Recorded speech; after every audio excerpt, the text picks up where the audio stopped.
It's my favorite time of year, the Kentucky Derby. School's wrapping up, and horses are flying down the stretch.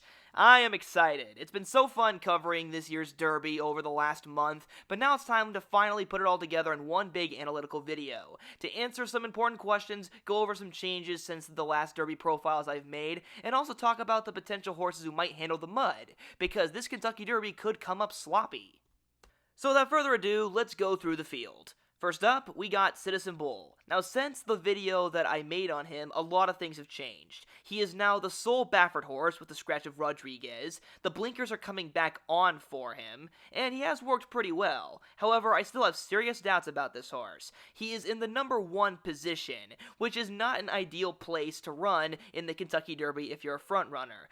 On one hand, it's gotten better to be in post number 1 since the removal of the auxiliary gate, but it still is not great. Last year, Dornick, who was a front runner, got squeezed out and he had the number 1 position, so it's not exactly the most advantageous. Citizen Bull's gonna have to break like a bullet on the inside, and then try and take the lead and hold on to it for 1.25 miles. And there's so many other concerns. He's gonna have to face the wrath of horses like East Avenue, potentially. He'll also have to deal with the fact that I just don't think he can handle the distance. His only run at 1 1/8 miles was his poor performance in the Santa Anita Derby, where he was pressed by a rabbit, and that was all it took for him to fold like a plate of cards. He's fast, but I just don't think he's going to get the perfect scenario he would need in order to win the Kentucky Derby. Number 2, Neoequous, who is officially going to be ridden by Luis Saez, as Flavien Prat's other horse and his top choice Baeza has gotten into the Kentucky Derby starting gates. Neoequous is another very fast horse with distance concerns, somewhat like Citizen Bull, although he doesn't have as much prestige. Neoequous has a lot of problems, but a lot of things going his way. Some of his biggest problems are the fact that he's actually never won over 2 turns. His only victories have been over sprint races. But on the other hand, he has also ran semi-successfully over 2 turns, finishing 3rd in the Fountain of Youth and in the Florida Derby, but being outcompeted by Sovereignty, Tapan Street, and River Thames. While he's no doubt fast, his stamina is certainly a concern, there is one thing in his favor. He's one of 6 horses in this field that have won over a muddy surface, so if the track turns out muddy, there is an angle to be played that he could be a good sloppy horse. Although me personally, I think even amongst that smaller group, there are better choices to be had than Neoequous. Number 3, Final Gambit. A lot of people's wise guy horse because of his lack of experience on dirt, but his incredible talent over the synthetic and the grass. If he moves with the same speed and fluidity that he did in the Jeff Ruby Stakes, then Final Gambit is going to be a force to be reckoned with, but for the most part, he is going to be somewhat of a mystery horse. While my favorite Kentucky Derby winner is Animal Kingdom, the only horse to pull off what Final Gambit is trying to do, I personally never like betting on horses who have never ran on the dirt before in their lives. So while there's always the chance that I will eat my words and he will be flying down the stretch on the outside and mow down everyone to victory, I personally will not be using him.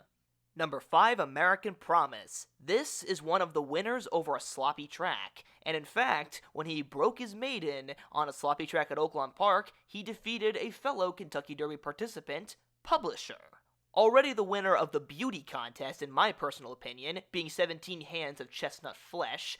So while I do enjoy this horse from a physical standpoint, his abilities still have a few questions. His biggest victory was the Virginia Derby, which was a 1-turn route, a very unique kind of race for the Kentucky Derby. His only win over 2 turns was that sloppy victory in the Oaklawn Park maiden race over Publisher. While he is fast, he seems a little slow out of the gate and a tad one-dimensional, which could hinder his chances, but I could see some ways that Dwayne Lucas could work his magic and give us a Thunder Gulch-esque upset 30 years later. I still find other horses that I prefer over him, but he still is a pretty good horse and underrated in a few categories. Number 6, Admire Daytona, one of the 2 Japanese representatives, and one that broke out of his shell when he took the UAE Derby on the front end. Usually a stalker outside of that race, he very much barely won that race, which does lead to some concerns, but he did still improve with that run in the UAE Derby. His experience in the slop was 1 4th place finish as a 2-year-old, so maybe he's improved since then. While he does have his own talent, I personally think he's simply overshadowed by the other Japanese representative in Luxor Cafe, a horse that has defeated Admire Daytona in 2 different races. The best thing that could happen to Admire Daytona is that he pulls a TO password where more people are too focused on the other Japanese representative, and then he runs a surprisingly good race, finishing in the top 5. Besides that, I don't think that Admire Daytona is Japan's best horse. And speak of the devil, number 7, Luxor Cafe, the other Japanese representative. Although he was not born in Japan, he was born in the United States and then taken to Japan, and is by an American stallion and an American dam. Most famously, American Pharaoh, being one of the 2 horses representing the first Derby contenders for the Triple Crown winner. Luxor Cafe is a pretty nice horse, having a 4-race winning streak, almost as good as Forever Young, although he has never been tested internationally, which is a big question mark. Although one of his defeats was on a muddy track in his early years, Luxor Cafe did also win on good ground in Japan, so he knows what it's like to not race on fast tracks. Also, Japan's tracks are deeper than America's, so the soggier track may even benefit Luxor Cafe and feel more like a slice of home. He's got a well-rounded skill set, with the ability to fly, but also the ability to destroy opponents with a powerful slingshot maneuver, which seems to be very adjustable depending on both the pace and the quality of the competitors. If he's as good as he is in Japan, in America, where he was born, then we got ourselves a real racehorse. Number 8, Journalism, the favorite. I am definitely being incredibly unoriginal when I say that he's easily the horse to be in this field, with incredible class and an intimidating turn of foot. Although, despite the fact that I'm definitely going to be using him, he still is very beatable. He's never won a stakes race with more than 6 horses in the race. He may have broken his maiden in a 10-horse field, but in terms of big competition, he's only ever had to worry about a few horses at a time. Now he's going to have to deal with possibly as many as 19 other opponents. Running in the mud is also possibly something he may have to do for the first time, although the Santa Anita Derby dirt was deeper than the traditional Santa Anita track, so that could have been a soft introduction to him running on different surfaces and doing it successfully. Still, his sheer talent makes him one of the best California-based horses to run in the Kentucky Derby since California Chrome 11 years ago. And if he were to win this year's Kentucky Derby, he would be the first Derby winner that I have seen in person before they took the run for the roses. Every Kentucky Derby winner that I've seen in person so far in my life came after they won it. So that would be pretty cool. Number 9, Burnham Square. If you liked Mystic Dan last year, this is the follow-up. Ridden by Brian Hernandez Jr., having similarly sneaky capabilities, improving very well, and with a great turn of foot. Also, if this horse wins, he'll be the first gelding to win the Kentucky Derby since Mind That Bird in 2009. And he'll be the 10th Kentucky Derby winning gelding ever in the entire 151-year history of the race. While there was some room for improvement in the Bluegrass with how slowly he finished the race, he can do a lot of things. He came from the back to win the Bluegrass, but broke his maiden surging up the inside to take the lead on the backstretch, and was more mid-pack in the Holy Bull. He also won the Holy Bull after being checked and shut down mid-stretch when his lane was cut off. He is a multi-talented, very well-rounded horse. Brian Hernandez couldn't have picked a better horse to try and do a two-peat of the Derby if he tried. Number 10, Grande. Uncharacteristically, Mike Rapoli has been a much more quiet person about this horse compared to how he was with Forte or Fierceness. Now it makes sense, Grande's not the favorite for this year's Kentucky Derby like those two were, but he still is a talented horse. He won his first 2 races rather easily, but got a real hard race into him in the Wood Memorial, where he was forced out of his comfort zone and also had to face off against a lot tougher competition. He has a lot of potential, but I think right now it's just a little too early for him. And the Kentucky Derby is all about the horse who peaks at the right time. I think this horse is peaking later in the year.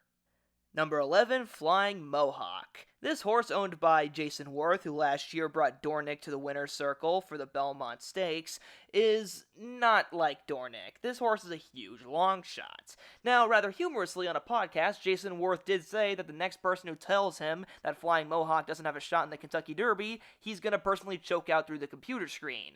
Well, looks like I'm gonna have to say goodbye to my windpipe, as I personally do not think this horse has a great chance. Now, anything can happen in the Kentucky Derby, and Flying Mohawk, having never ran on the dirt before, is a big question mark. For the most part, horses who run on the dirt for the first time in the Kentucky Derby don't win, but maybe this horse could be some miracle exception. However, if there's a horse that you want to try in the Kentucky Derby who has never ran on the dirt before, why not try the one who won the Jeff Ruby Stakes, Final Gambit, who beat Flying Mohawk by multiple lengths.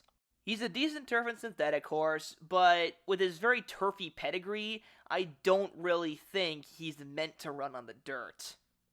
Number 14, the other son of American Pharoah, and my long shot pick for this year's Kentucky Derby, Publisher. Publisher is the only maiden in this field, and there's a lot of history that he's going to be going against. No horse who has been a maiden has won the Kentucky Derby since 1933 with Broker's Tip, and the best finish from a maiden in the Kentucky Derby since then was 8th place, but Publisher seems like the benefactor of a potential pace scenario that could come up.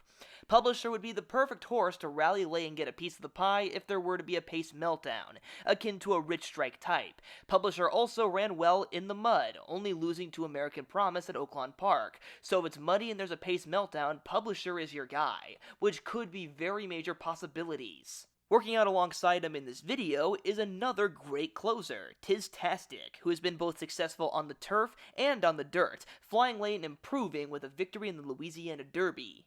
Tiztastic, similar to Burnham Square, is just a really nice, well-rounded horse. He doesn't have a whole lot of weaknesses. There are horses that might do things better than him, but Tiztastic always seems to come from behind and get a piece of things, and with his victory in the Louisiana Derby, he might be improving at just the right time. And along with American Promise, he's personally, to me, one of the prettiest horses in the field, getting his huge blaze from dear old dad Tiz the Law.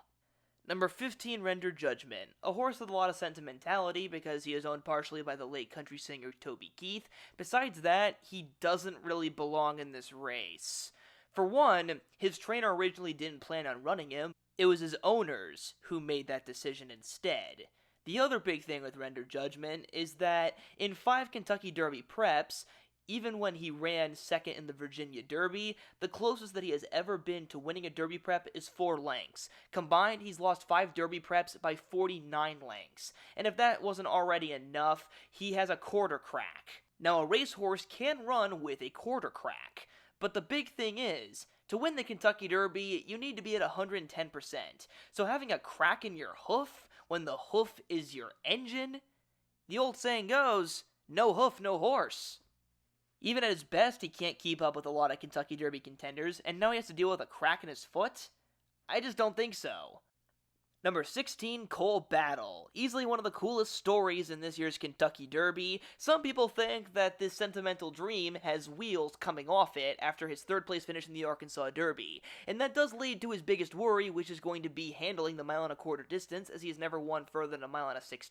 But you can still find things to like about him. He is one of the 6 horses who has won over a sloppy surface. Not just that, winning a stakes race on a sloppy track. So if this race comes up muddy, Cole Battle could be a great selection. He also is perfect for a pace meltdown. So while you could go with Publisher, who did end up beating Cole Battle last time out in the very melted Arkansas Derby, you could also go with the original. Number 17, Sandman. With the scratch of Rodriguez, he is no longer in the cursed position of 17th in the barrier, but he still will have a lot to deal with. He's incredibly talented with a great come-from-behind kick. I could totally see him flying late on the far outside along with horses like Tiztastic or Sovereignty. However, he is definitely a bit green. With his victory in the Arkansas Derby, he drifted late in the stretch, so he's kind of fast in multiple directions, akin to Sierra Leone, and Sierra Leone lost the Kentucky Derby due to that greenness. I could see that happening to Sandman, or him finding some other way to lose. He's a cool horse, and Griffin Johnson has done an incredible job of introducing himself to the racing world and promoting and endorsing our sport. But Sandman is far from a perfect horse, and I personally will not be using him. Number 18, Sovereignty, now the horse in the cursed position of number 17 in the barriers. He's a pretty good candidate for possibly breaking the curse. He's won at Churchill Downs with a victory in the Street Sense Stakes, and since then has only gotten better. Although he did lose the Florida Derby, that was to be at least somewhat expected, and the Gulfstream Park track is inherently disadvantageous to a horse like him who's a come-from-behind horse. Now with Churchill Downs, he'll have an extended distance and an extended stretch for him to really lengthen his legs. He has a lot of class. It's not too much of a stretch to see him being right in the thick of it late in the stretch, and he does have some great fighting qualities. It'd be hard to hold him off. Number 19, Chunk of Gold. Definitely in contention for being one of those kind of upset horses. He's been second 3 times in a row. He's a hard worker, and he's got some decent motion. He has very few weaknesses. The big worry would be, is he just good enough? He certainly is a great story, and I won't mind if he wins the race, being only bought for just $2,500. To have that become a Kentucky Derby winner, heck, even just going into the Kentucky Derby starting gates is already a massive achievement, but to finish great in the Kentucky Derby, now that'd be a heck of a story, but also one that has happened before, with horses like Canonero II, and for a moment, Medina Spirit. He most recently was a credible second to Tiztastic in the Louisiana Derby, but that also does lead to some concern. Could a horse on the outside with more late closing speed, like Tiztastic, who he'll have to face off again, just run right by him? We'll have to see and wait. Number 20, Owen Almighty, a horse that originally was not going to the Kentucky Derby, but then they changed their minds. Owen Almighty is a sprinter and a miler, which was most recently displayed with his disappointing performance in the Bluegrass Stakes, where he flattened out late. However, his great early speed might have some influence on the pace early on. Besides that, I don't see him going 1.25 miles, akin to horses like Golden Sense. And historically, no horse has finished worse than 4th in their final Kentucky Derby prep since 1957.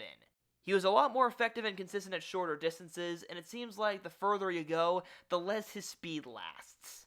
And last but certainly not least is the horse that drew into the Kentucky Derby only a couple hours ago, Baeza, the half-brother to the 2023 Kentucky Derby winner Mage and 2024 Belmont Stakes winner Dornick. Just like Mage, Baeza only has 1 career victory under his belt, and got into the Kentucky Derby finishing second to the Kentucky Derby favorite. However, the big difference is that Mage did his after a rough trip and only lost by a head. Meanwhile, Baeza did his with a rabbit in a 5-horse field in the Santa Anita Derby. So Baeza doesn't have nearly as much experience as Mage did before his Kentucky Derby. He certainly is talented, but compared to Mage, he hasn't experienced nearly as many other things, as he will be going from a 6-horse field, the biggest field he's ever faced up until now, to a possibly 20 to 19-horse field. At this point in his career, it seems like he might be biting off a little bit more than he can chew. And that concludes this field for the Kentucky Derby. So who are my final picks? I'm gonna go with 4. The favorite journalism, Sovereignty, Luxor Cafe as my sloppy horse, and Publisher as my long shot. The beauty of the Kentucky Derby is that there are ways for every horse in this race to possibly win. So it's really hard to just whittle it down to just a few, but that was my best shot. Let me know who you think is going to win this year's Kentucky Derby. I hope you guys enjoyed this video, and I will see you guys next time.